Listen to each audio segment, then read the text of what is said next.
from the streets? Can the army get out of our streets and back to the barracks? I thank you.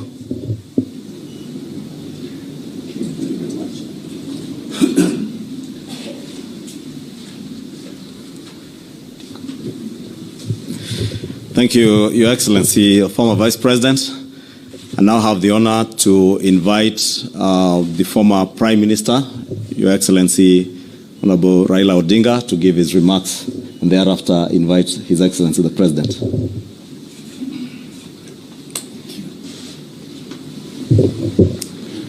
Your Excellency, my brother President William Samuel Ruto,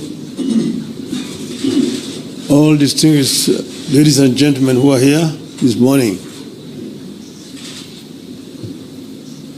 we have come here today for a very solemn occasion. And I'm happy that this function has been arranged to take place here at KICC. As my colleague Stephen Kalonzo Musyoka said, we are at a crossroads as a country. And times like this requires leadership, the country to move forward. What we are doing today is a culmination of a process that began sometime last year when President Olusegun Obasanjo came to mediate and the conflict that was raging on at that time. We agreed when we sat together, myself and Brother William Ruto, that we would follow the route of dialogue. And that is the reason why NADCO was set up. NADCO then proceeded to dialogue and ended up with a very voluminous report which has contained some very fundamental recommendations. This bill that has now been signed into the law today is just one of those. But the NADCO report contains very many issues which are at the heart of the people of Kenya today. If you see the issues which are being raised by our youth, most of them are actually contained in the NADCO report. But if this NADCO report is implemented fully, you'll be able to address all those issues which these young people are raising. We are, as I've said, at a very, very crucial juncture in the history of our country.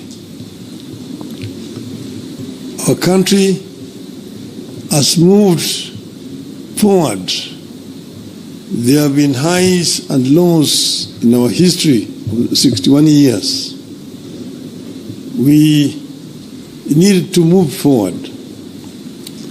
And I want to say, at this moment in time, my brother, that we require now a wider engagement so that people have an opportunity to vomit all that is there in the chest in order that we can be able to find a way forward. I therefore want to support the proposal of my brother Stephen Kalonzo Musyoka that we have this conversation. It may not take more than 2 weeks, but it brings all the stakeholders together. Today, our society is fairly stratified. Nearly 70% of our population is below the age of 35, the youth. If you say that between 35 and 18 constitute about 40%, we need that 40% to be present when this dialogue is taking place. And then the rest can fill the rest. And then we just talk about the Kenya we want. The Kenya we want convention. Out of that will come out recommendations that will help us to resolve this issue once and for all. And that will be my proposal, Your Excellency. I think that Kenya deserves better. The issues of employment, the issues of discrimination, the issues of corruption, the issues of gender, and so on, are issues that need to be addressed in a wider forum. I think that it is possible to do. It is possible if there is a will to do it. And then here again, the IEBC is a very important institution. It's not the first time we have had issues with IEBC. If we find a solution to this issue of IEBC, it will be on the way to resolving very many issues in our country. You will remember in the last elections, the whole world was stunned when we saw an electoral commission that was completely divided. Some saying one thing, others saying one thing. You may be happy that, this other group ruled in my favor. But what example are we showing the world as a country? That in the process of a very important exercise, the commission is divided. Nobody knows whom to believe up to today. It is a shame on us. And we are sure that we have got men and women here in this country who can actually do a better job. And that will help to unify this country. Last year we lost 75 precious lives. This year we lost another over 40 lives. To say nothing about those who have been wounded, who have been hurt. We must prevent this from happening in our country. We should not allow this to continue happening cyclically. Let us find a lasting solution to this problem. We are ready to engage so that we find a solution to this problem as Azimio of Kenya. With those many remarks, Your Excellency, now may I have the pleasure to invite my brother, President William Ruto, to address you. Thank you. Thank you. I think before I make, just hold on. Before I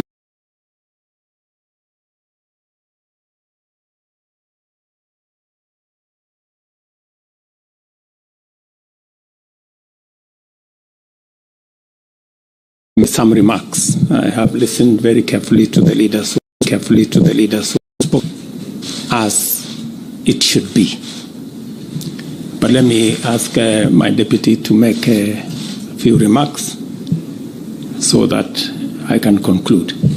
Mr. Deputy President. Your Excellency, our President, Dr. William Ruto, Your Excellency, the former Prime Minister, Your Excellency, the former Vice President, the leadership of our two houses, members of the executive, and the press. Your Excellency, this is a great morning for this country because the Constitution of the IEBC is a great step for our democracy. I want to thank you for the leadership that you have accorded this country in difficult times, and you are acceding to have the report that was bipartisan is a great step in the right direction in this country. In the situation we are in, we want to call upon the people of Kenya that violence begets violence. Now that the president has accepted to have a discussion with our young population, with our leaders, we call upon the people of Kenya to give dialogue a chance, to give consultation a chance, get off the streets, stay away from destruction of property, because Kenya is greater than all of us. And I think, Your Excellency, you have the capacity to lead us in that direction, where there is consultation and all Kenyans are able to agree on the way forward. With those few remarks, it is my duty to ask Your Excellency to address the country. Thank you. Thank you, Mr. Deputy President.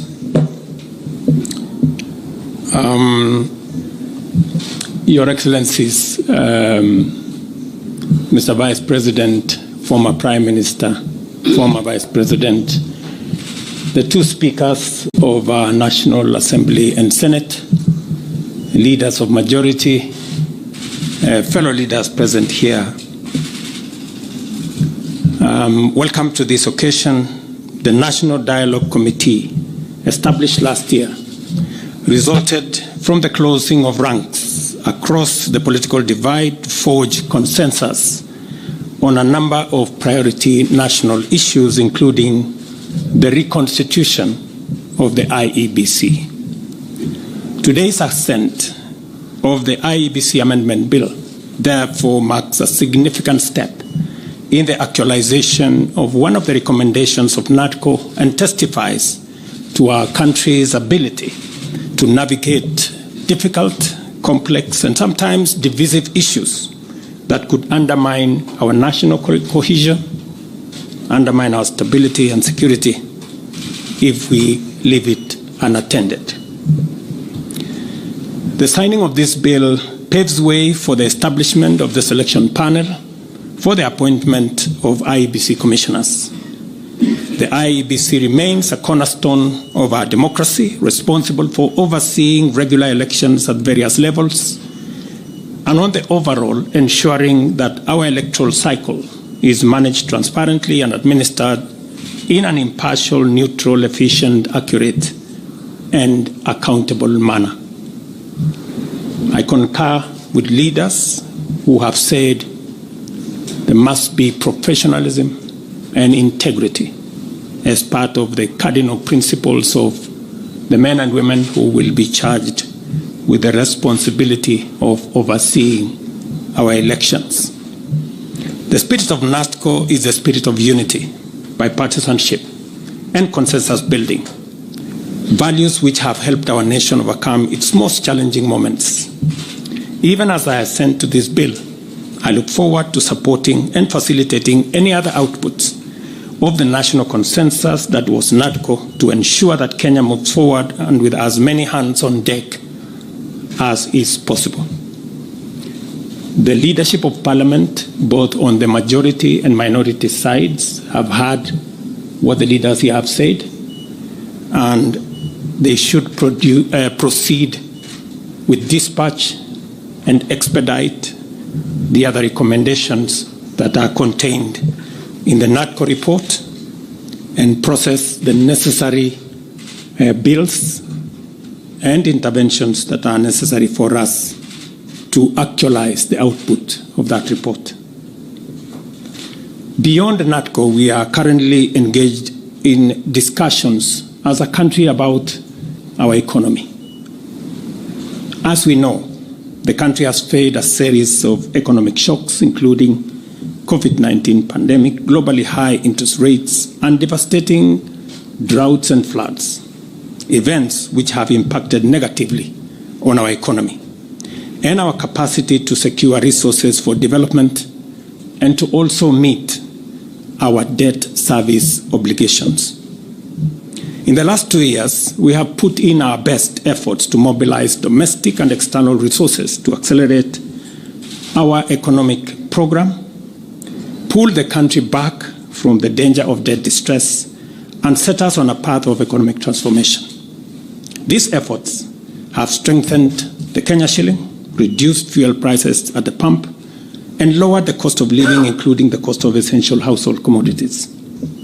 This year, my administration presented revenue-raising measures through the Finance Bill 2024, which were aimed at not only consolidating the economic recovery program, but also propelling the country to the next phase of investing in key social and economic infrastructure projects to advance our development agenda and reduce on our debt burden. However, many voices expressed disapproval of these proposals, leading me to drop the bill and terminate the process. It therefore means that apart from the people of Kenya asking us to consider alternative means of raising revenue, which I agree with, there is general consensus that the country requires to confront and address long-standing priority national issues, including national debt, public expenditure, and anti-corruption measures, so as to release resources for creating opportunities, creating jobs, and creating wealth. As a way of charting the future from the current situation we are facing, I welcome all the leaders here, and I have heard what they have said this morning, and all other stakeholders working together for us to address the current economic situation through a broad-based political arrangement and to rally the country forward, as has been said by the former Prime Minister. And therefore, we have yet another opportunity as a country, Kenya being the resilient people we always are, to come together and figure out the future of our country in a manner that makes sure that we address the existential challenges and threats that face our nation. And that's the reason why I set up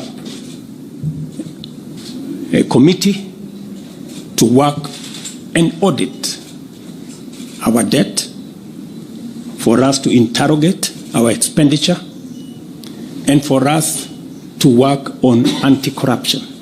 I want to encourage Parliament to expedite the conflict of interest bill that will support our anti-corruption measures, especially in relation to public officers. And I am hopeful that these are some of the conversations that we will be engaged in going forward.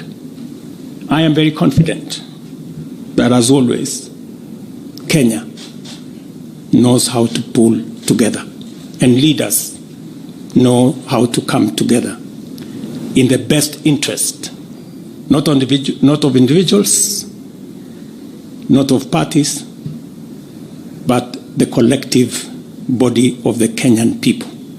And I look forward to working with leaders, as I have said, going forward on a broad-based political mechanism that will see us steer the country to the future. Thank you very much to all the leaders here. Asanteni sana to the people of Kenya. Wish you well, and God bless our great country. Asante.